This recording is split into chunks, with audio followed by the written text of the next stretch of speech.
Good morning. We're going to start. We've got a lot to cover in 1 hour, so I'd appreciate if everyone will take their seats so that we can begin. It is my distinct pleasure to serve as the moderator. My name is Jonca. I serve as Assistant Commissioner for Minority Health at the U.S. Food and Drug Administration. I'll note that we are one of those offices that was created as under the mandate of the Affordable Care Act, so I would not be here without the support of the broader community and the Affordable Care Act. I'd also like to acknowledge the leadership of Congresswoman Kelly. If you all have not read her 2015 report on health disparities in America, please do take a look at that. That all of the points made there still resonate. So without further ado, I'm from FDA, and I'm delighted to welcome with me today Dr. Che Lena Smith, who serves as a mathematical statistician in the Office of Biostatistics. So if we say girls don't like numbers, Che does not evidence that. She holds a doctorate in statistics and biostatistics from the University of North Carolina. And for those Spelman graduates in the audience, she had a major in mathematics from Spelman College. So I'm delighted to have Che here, and I cannot begin to tell her how much I value her presence in the work that she does to inform clinical trial methodology at FDA. Sitting next to Che is Dr. Eliseo Pérez-Stable, who is my esteemed colleague and directs the National Institute on Minority Health and Health Disparities at NIH. Of note is that he oversees a budget of over $280 million, but it's important to note that that is, I believe, the second smallest amongst the institutes at NIH, so we can't get too excited because the number sounds large. It's actually relatively small relative to the great mission that Eliseo leads. Eliseo has received many honors and awards throughout his career. For those in the audience who are alums of the University of Miami, he did his undergrad and medical school there, and his residency training at the University of California, San Francisco.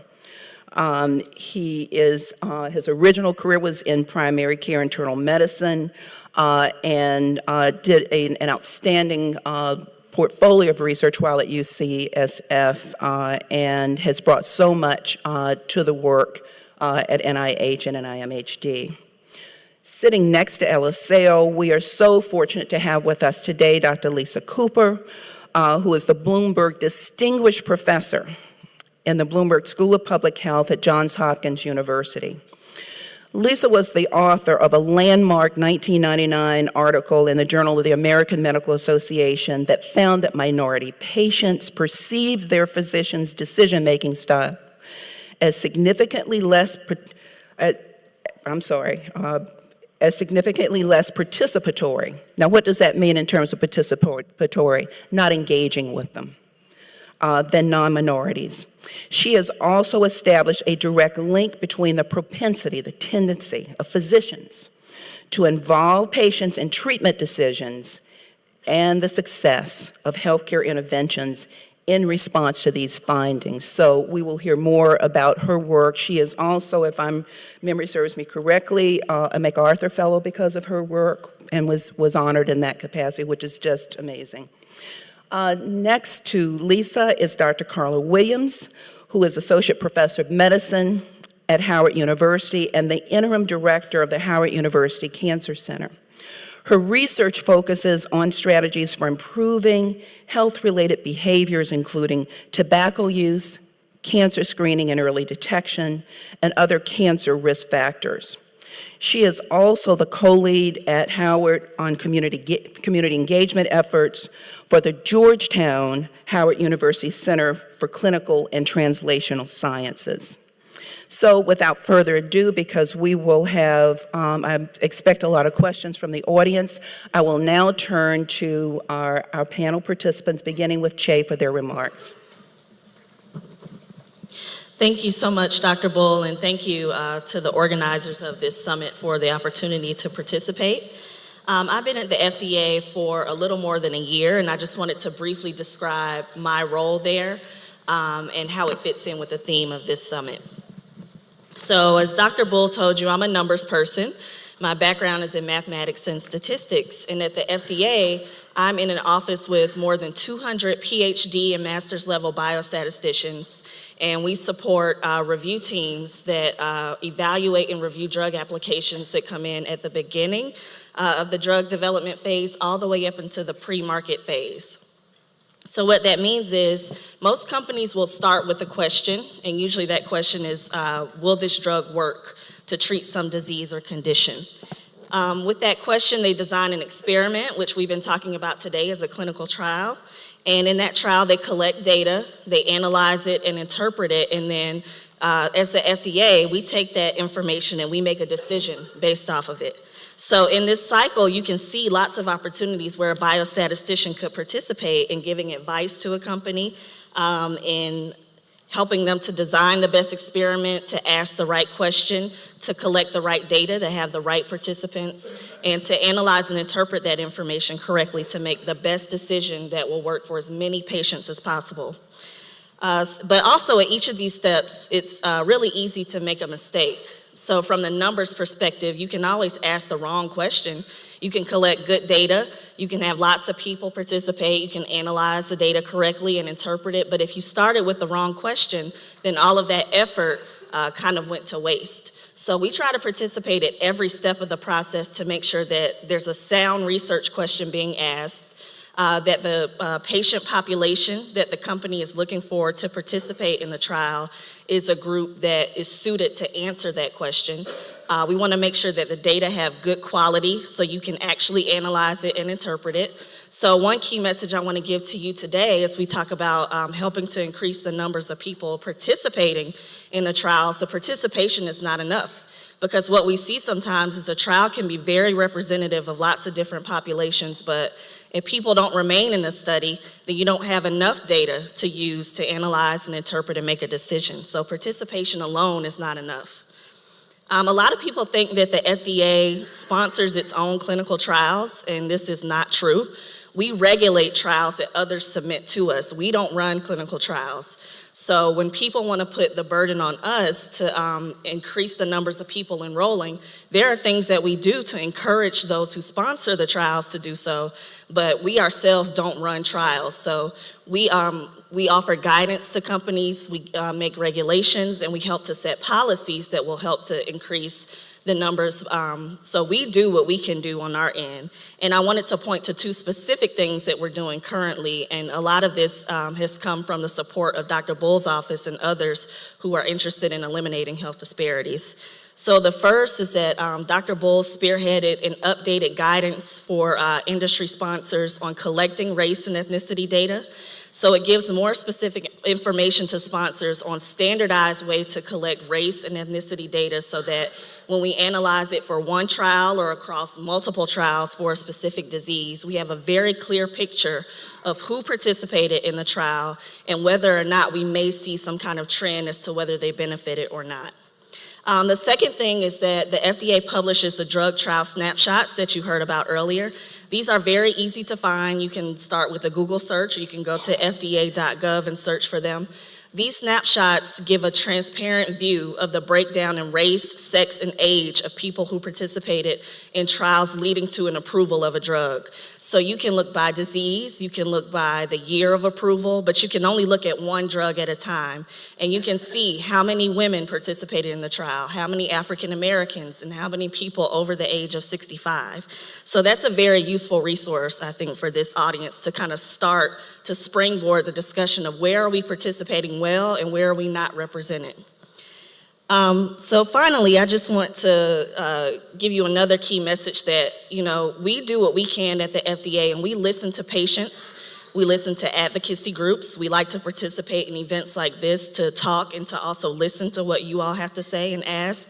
But we can't do it alone because we don't run the trials, we regulate them. So we have a broad view of what's happening, but sometimes we're limited in what we can mandate or require people to do. But we do give strong guidance and regulation. So who do we need help from? We need help from patients. I myself am a patient. I'm a Black woman, so I try to think through those other lenses in my role at the FDA and say, well, what more can I do from my lens as a patient? We need help from the companies that sponsor the trials to enroll more diverse populations and to move beyond the mistrust and the issues that we're talking about today. We can't do it alone. We need your help, and I look forward to engaging further in a discussion with you all today around this topic. Thank you.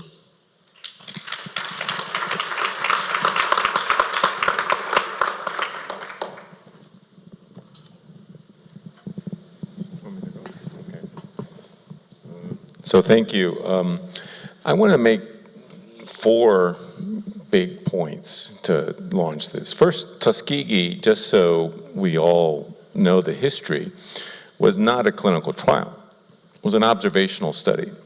And it was a study that watched how African American men infected with syphilis, was the natural history of it. The problem was that penicillin was both discovered and available about 10 years into the study. And the men were observed and observed and observed for about 20 more years. So this is where the ethical issues came up. There was effective treatment available, and it was not offered to the men. Now, would that have happened if they were white men? We think not. Would that have happened if there had been ethical review of the studies? Probably not. And one of the big changes that have occurred in the last 60, 70 years is there are now strict standards by which researchers follow rules that have to be reviewed by institutional review boards or ethics panels. Usually every academic health center, most hospitals that do studies have these.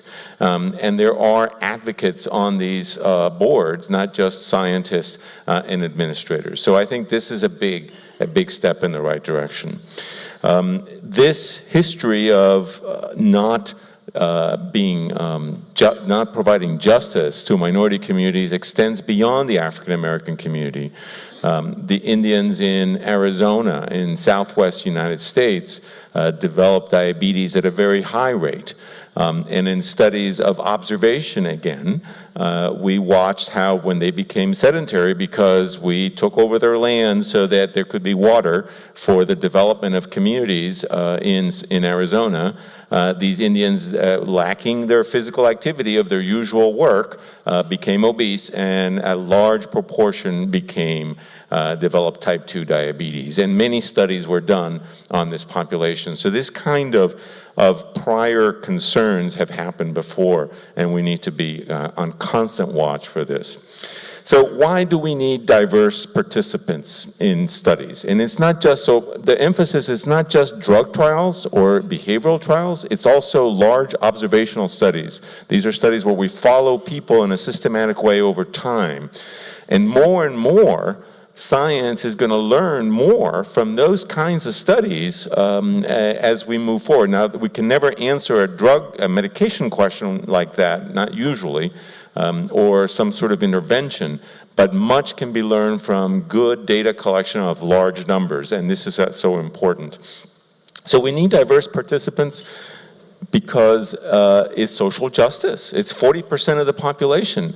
And having listened to Dr. Bull present to us last year about 10 new drugs that were approved by FDA in 2015, I think, and I think of those 10, less than 10% of the study participants were African American. Now, some of the drugs were for unusual diseases. Maybe it's not that critical, but some were actually for very common diseases that we really want to know. Do they work the same in a diverse population? Now, if you don't have enough participants even to know if there's going to be a big difference, you won't know until it gets rolled out and sold on a large basis. And there are a number of examples when we have subsequently discovered that a medication commonly used for a condition does not work in a particular race ethnic population for some reason, usually some sort of genetic reason, or they don't have a certain receptor that the drugs work through, and that were not discovered until after marketing and the medication had been marketed and sold in those populations. And finally, I do want to emphasize that having diverse participants in a study helps us in discovery. It's not just being nice or having reflect the demographics of the community, but actually we will find out scientific knowledge will be advanced by having diverse participants. And we have learned that over time. Someone's race, ethnic background brings a somewhat different or complementary set of biological pathways to the table, and reaction to both clinical care, medications, environment might be slightly different. Now, often it isn't, so we're not assuming it's going to be different. But if we don't have enough participants of color in our studies, we will never find out. And I think this is a critical element to remember in moving forward with inclusion of minority participants in research. And I think I'll stop there. Thank you.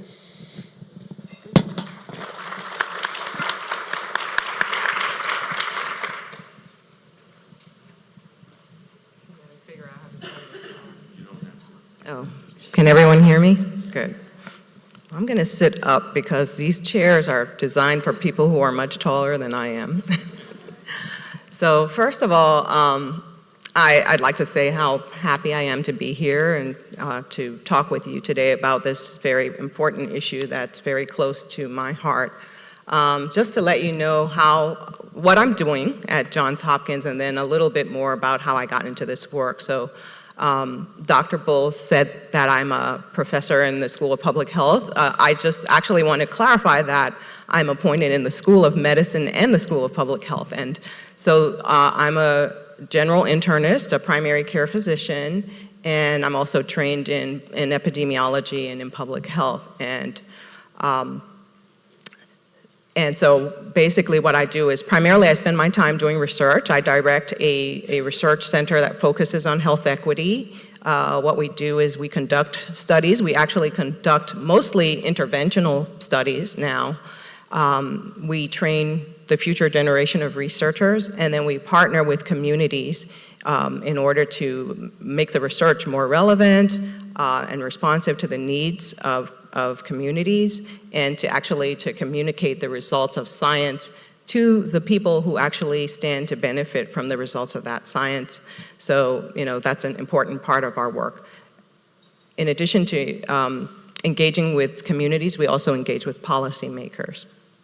So that's what I do. I spend most of my time doing research and community engagement, but I also precept medical residents in clinic, because I like to make sure that I keep my finger on the pulse of why I'm doing this. And then I also teach students in the School of Public Health. Then I have another hat that I wear in the healthcare system. So for Johns Hopkins Medicine, there's a new Office of Healthcare Equity. And so there's a strong focus on delivering more equitable care to the patients we see and to the communities we serve. And so I serve in that health system role as well. So let me tell you a little bit about how I came to this and why I think engaging diverse communities in research is so important. So I came to this because I grew up in Liberia, West Africa. That's where my family's from. And even growing up, I was really aware of the fact that there were people around me who didn't have the same quality of life and the same kind of health that I had by virtue of the fact that my parents were professionals and educated, and I went to a very good school. But around me, there were lots of people who didn't have those same opportunities. So I was really aware of that from a very young age. And my father being a physician, I also was aware of how valuable his work was to the community, and I wanted to be a physician from a pretty young age.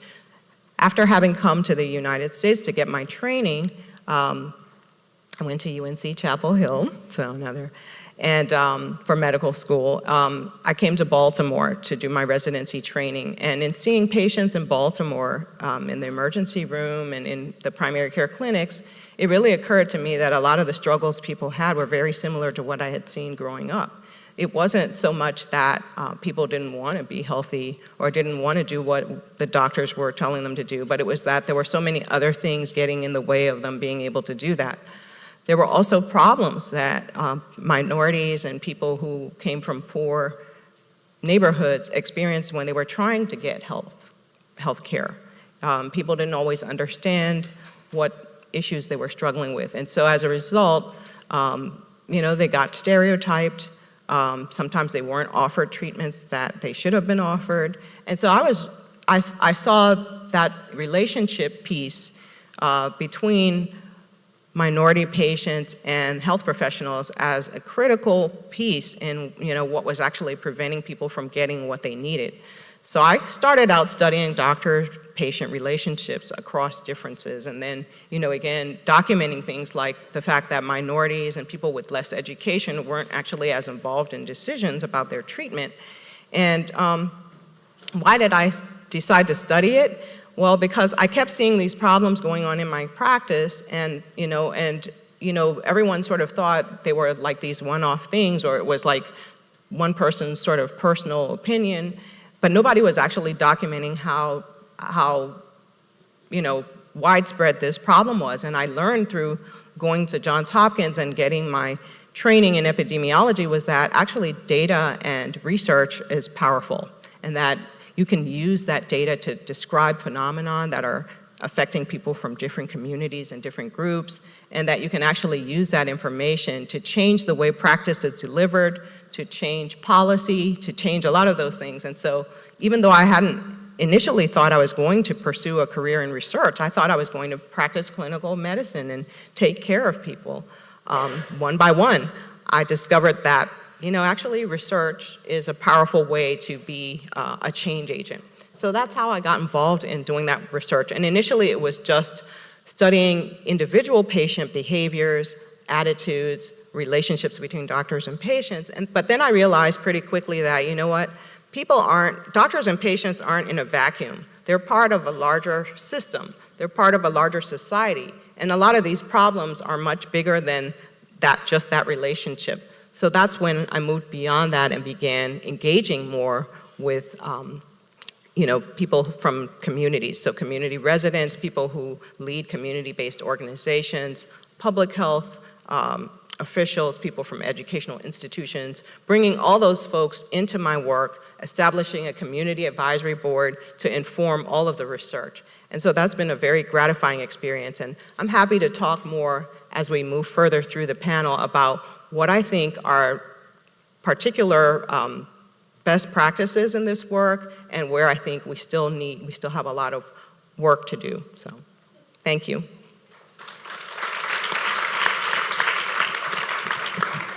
So good morning. I am very pleased to be part of such an esteemed panel. I think I'll start with maybe a couple of framing remarks that can maybe set the stage for further conversation.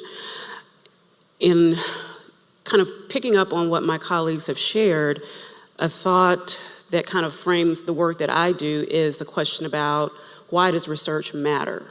And what are those questions that really matter to the individuals who, as I frame it, are the beneficiaries of the research? Who is supposed to benefit from the efforts and the outcomes that we put into research?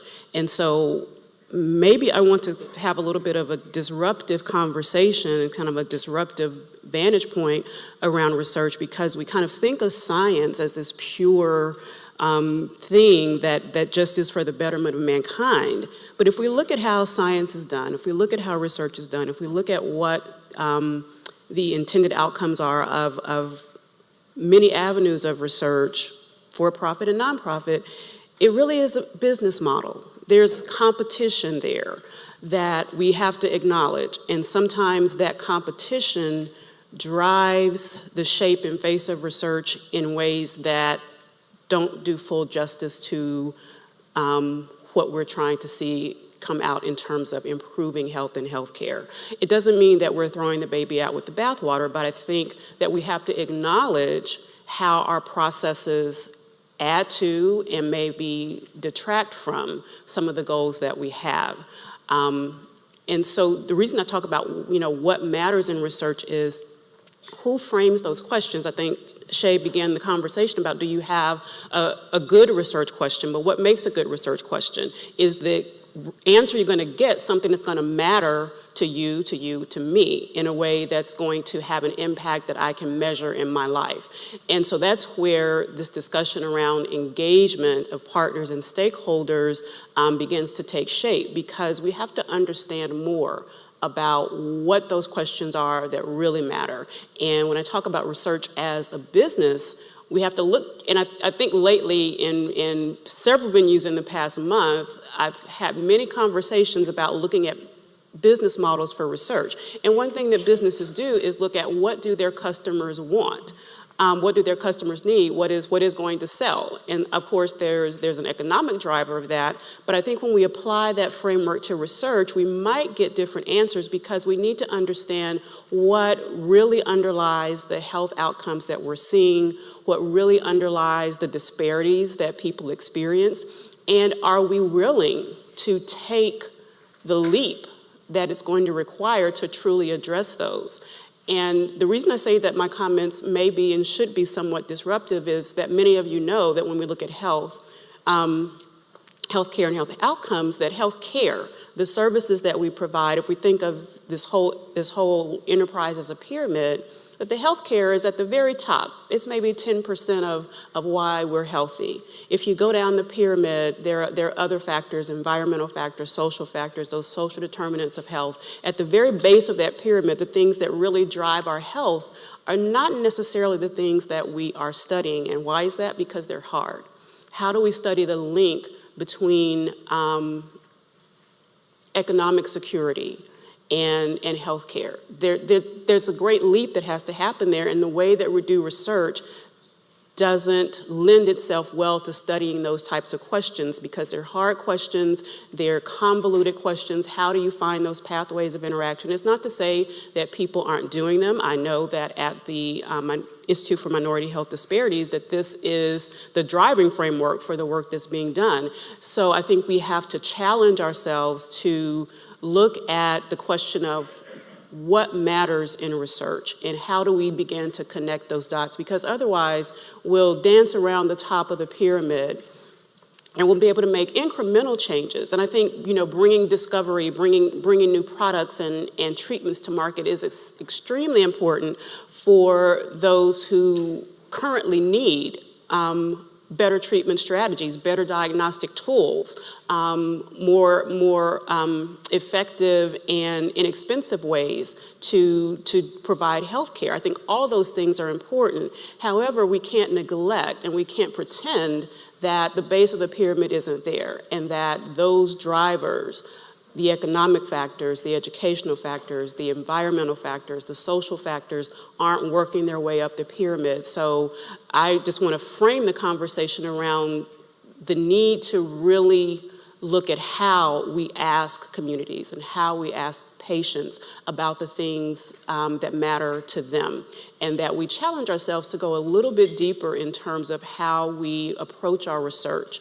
And I think we have to take a long-range view of that, because it's not something that we're going to solve overnight. And I think the important part around engagement is that it's not just around, if we're thinking in those terms, it's not just around engagement of patients who you may see in a clinic at the top of the pyramid, but it's around engagement of policymakers who make decisions about the cities that we live in, and how walkable they are and how accessible they are to various things that can promote health. It's engaging different types of stakeholders that we don't often think of as being part of research. And so kind of the way I wound myself around to this thinking was seeing that the work that I do, while having a direct impact, I do work in tobacco, and that's something that people are very invested in because they know it's something that affects their health. But when you have those conversations and when you listen to people and observe, and they talk about the reasons that they use tobacco, and they talk about the stressors, and they talk about the environmental factors, and they talk about how they're influenced by their peers, and their peers are influenced by others, and you see that there's this this incredible web of connections that underlie that one seemingly simplistic behavior. And so that's how I kind of wound my way to looking at what's behind the observable behavior. I'm a behavioral scientist, I deal in the observable, but I have to understand that what I see is really literally a tip of an iceberg, and that if I want to understand and impact that, then I have to go levels deeper.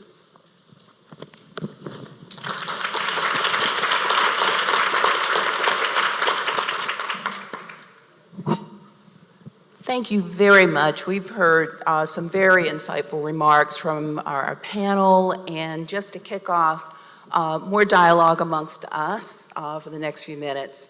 Our theme for this meeting is building sustainable, healthy communities, creating data-powered alliances. And I want to emphasize the data-powered alliances.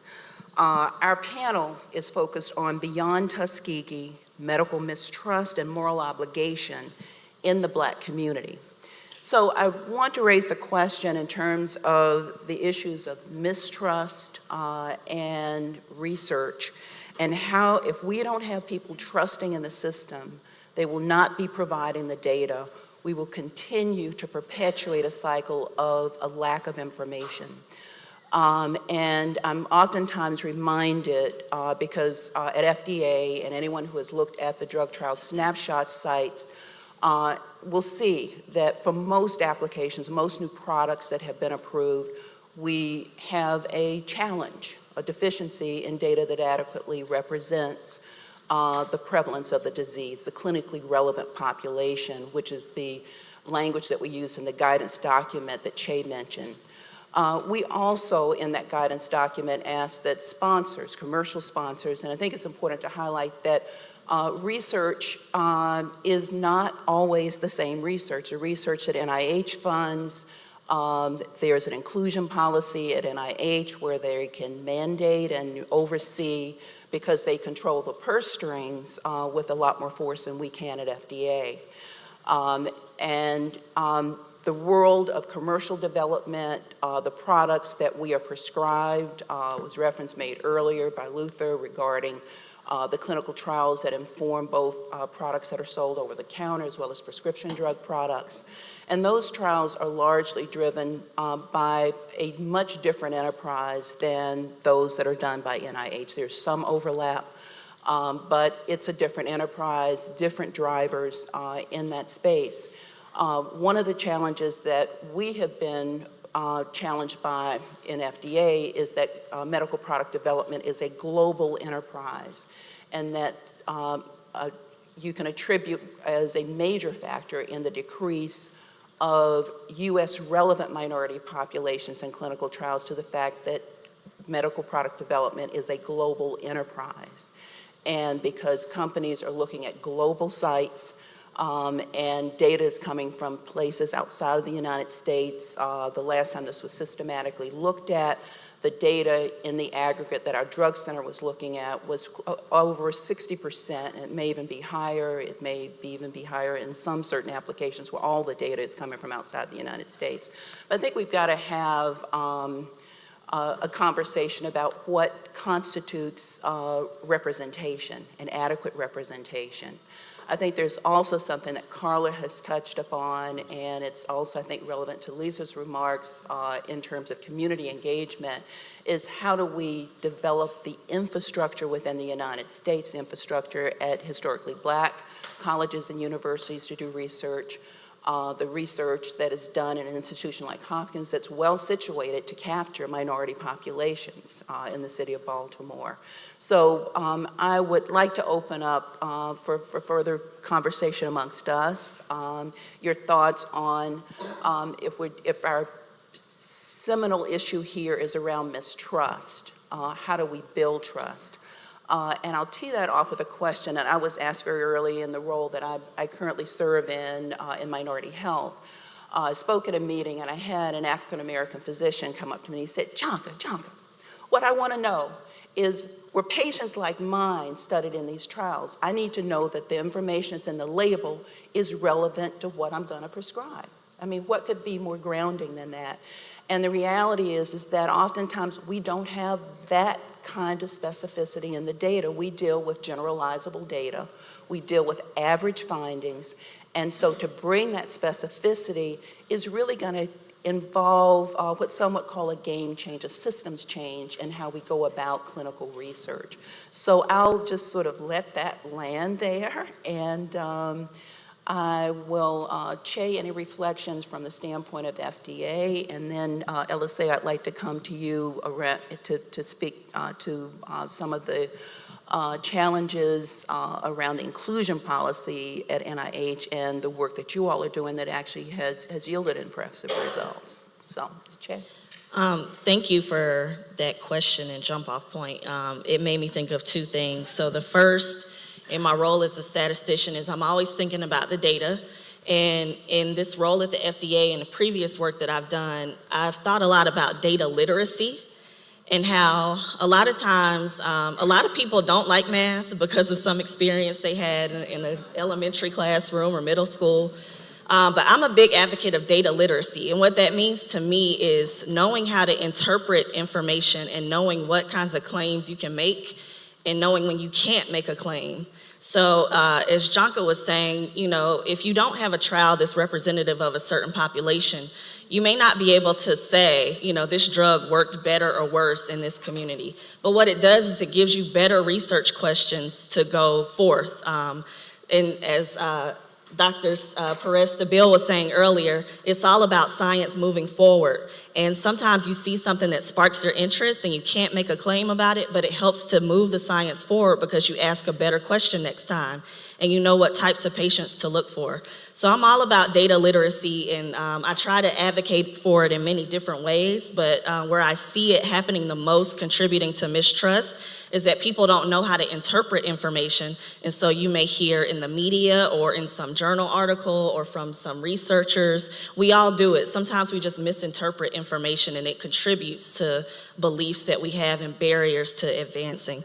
The second thing is Dr. Bull was referencing, the clinical trial is a very controlled environment. So we can't do drug development in every single person.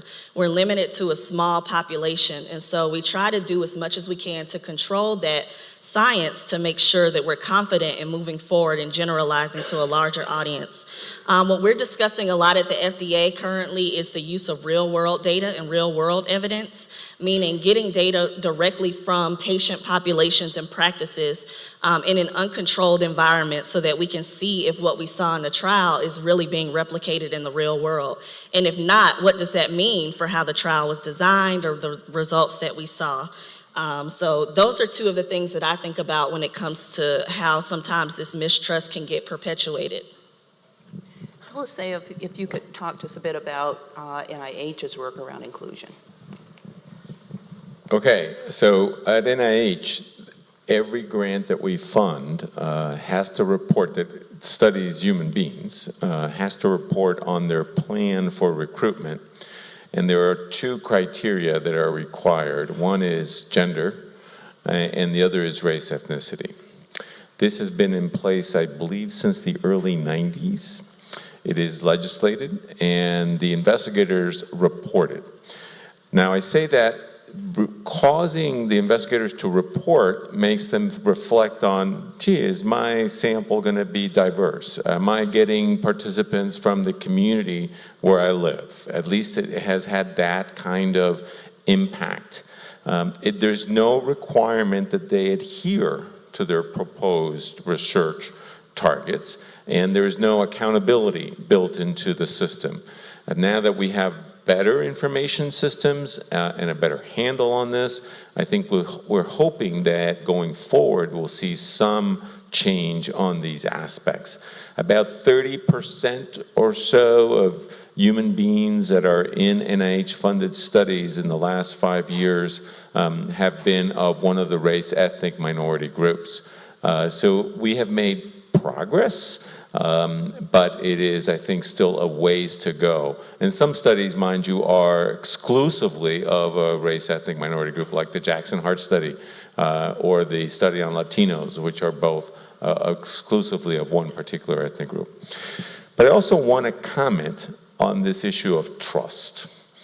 And how do you gain the trust of a community? Now, when I was a medical student in the University of Miami in 1978, there were 150 students in my class. There were 15 Latinos, there were 8 women, and 4 African Americans. And that was Miami.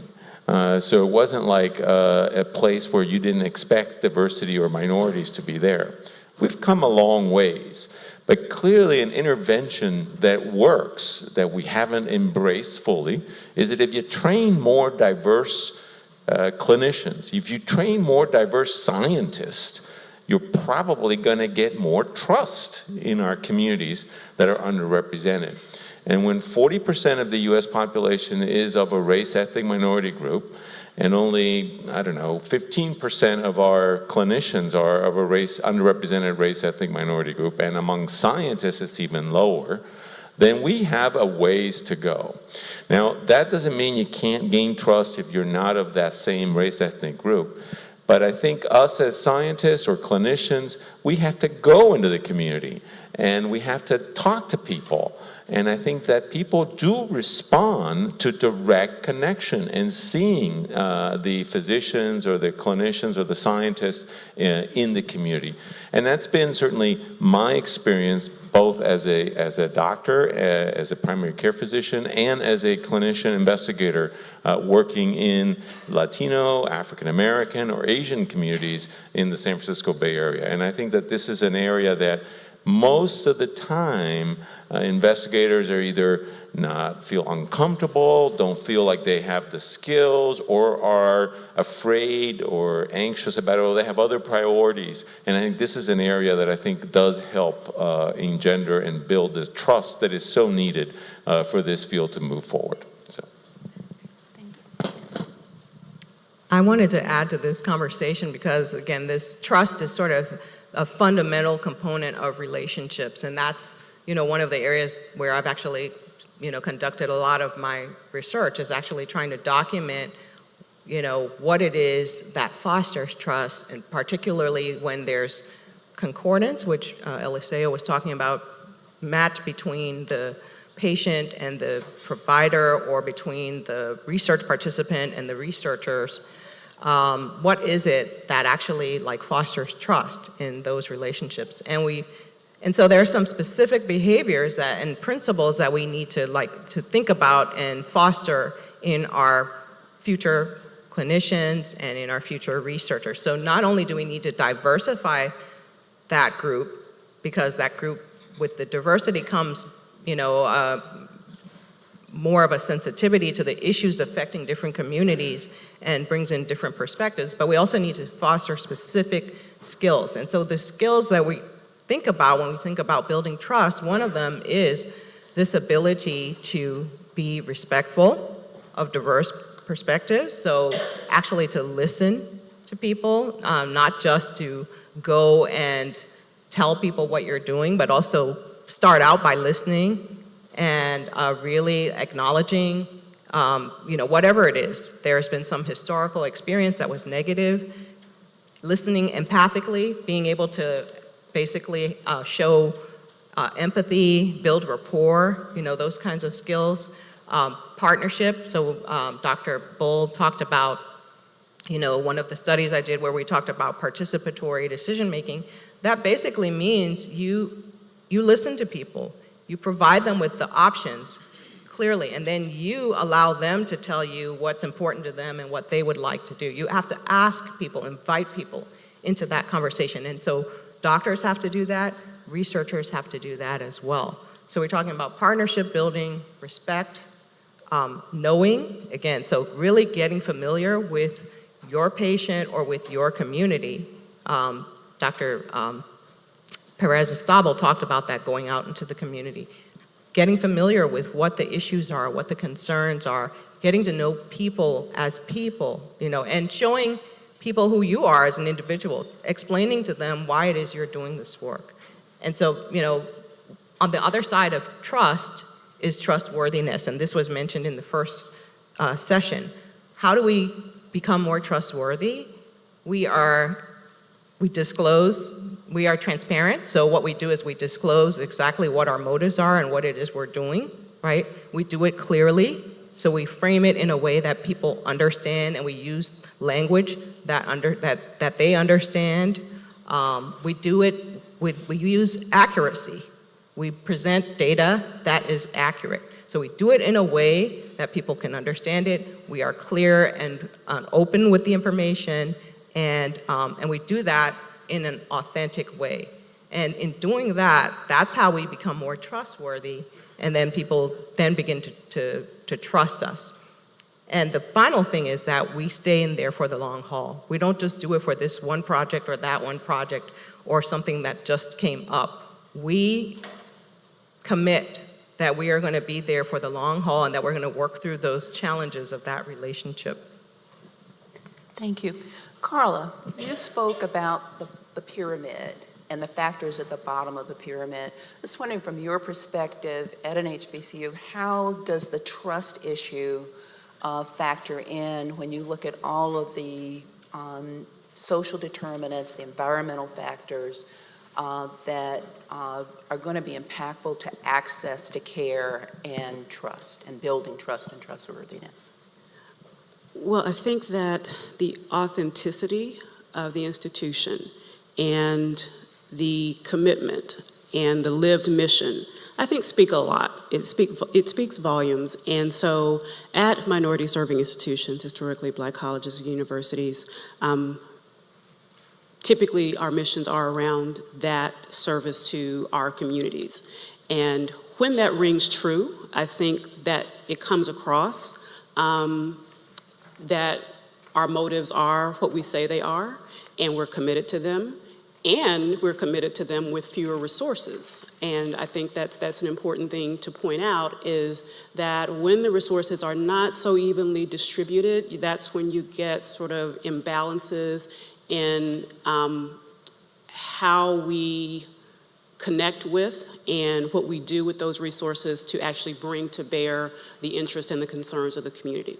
So I think institutional trust is often there, but it can be won or lost. So I think no one is in a position to say that we'll always have the trust of the community, communities that we serve. We have to earn that every day and live up to that. And I think institutions that may not have great levels of trust among various constituencies can earn it through the things that were just discussed in terms of being present, being authentic, being there for the long haul. So I think that's one level, but then trust is also relational. It's individual. So it is that hand-to-hand, it's that eye-to-eye, it's that face-to-face. A colleague of mine at Georgetown, we partnered together, she led an activity around looking at this concept of truth and reconciliation around research, using the model from South African apartheid and the truth and reconciliation process, and asking people, do we actually need to go through that sort of process around research? Because there are many historical abuses within research for many different communities. And I think what we learned from that process was that people still trust in research. There is still trust there. It has been eroded, and I think people bring legitimate questions, but here's how you know that there's trust. You all are at the FDA. You know what a consent form looks like. Sometimes a consent form to be in a clinical study with a new drug can be 6-8 pages of very small type. And people, hopefully the investigators in those studies will walk people through what that means, but often people will basically respond and say, there's a lot here, but I trust that what you told me is what's going to happen. And so there is trust there, and that's what participants in this truth and reconciliation process told us, was that, we need to acknowledge that, but that's not the barrier. The barrier is being asked. That's the biggest barrier, is who do you ask? And who decides who gets asked? And so I think those are some of the things that we think about. So when we go back to that pyramid, if we're committed to addressing the needs of diverse communities and the needs of communities that experience health disparities, we sort of open wide the doors and open wide the gates to say that we want to make our resources, our research resources and other resources available to our populations. And when you bring that perspective, then you change the nature of how we do the ask, that we ask everyone. We don't make assumptions about if you're this or if you're that. You may or may not be a pristine study participant who's going to make our data look good. Going back to how we do research. And so I think that there's institutional trust and there's individual trust, and both of those can be earned or lost. Thank you.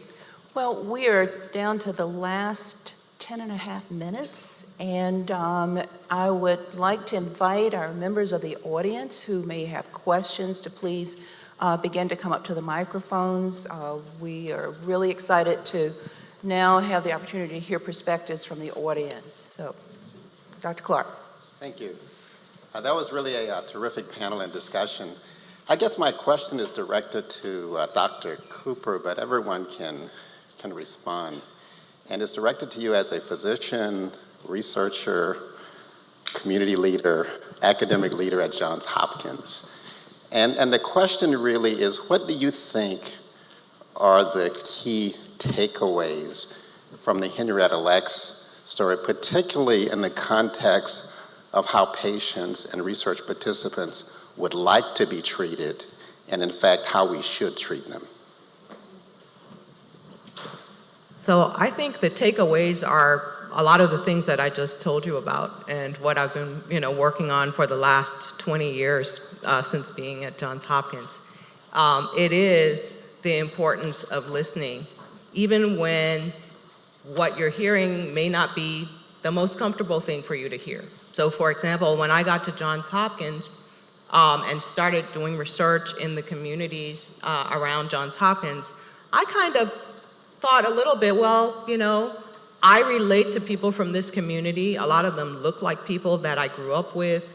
A lot of the communities look like places that I lived in Africa.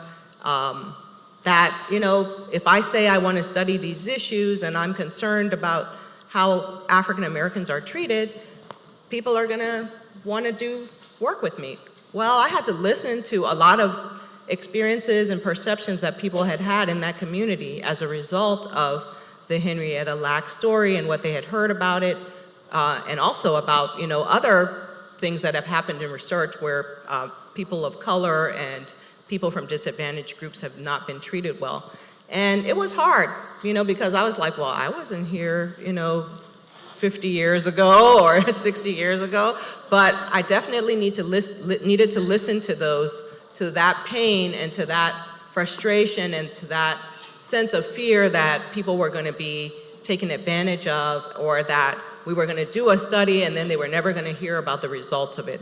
So it's taken 20 years to actually build very strong relationships with a number of groups in Baltimore, and I think I'm really pleased to say that I think that we are making progress, that people realize that there are a group of committed individuals that are working, in this space, that are willing to listen to concerns, to address specific issues that come up, that are not going to just go away when a particular grant funding goes away, that we're committed to continuing that partnership.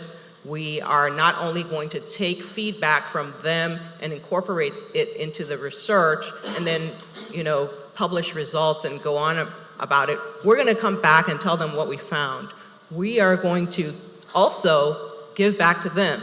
If they need help with their efforts in the community, they are trying to educate their church members, or they're trying to do a blood pressure drive, or they're trying to do some sort of other community health activity at schools, that we're going to we're going to find experts, we're going to go out there, we're going to participate, we're going to offer what our expertise is, we're going to help them write grants to get funded for their programs, and they can see that it's a bi-directional relationship, that we're learning together and that we're in this together, and that it's not about the historical things that have happened that established that mistrust.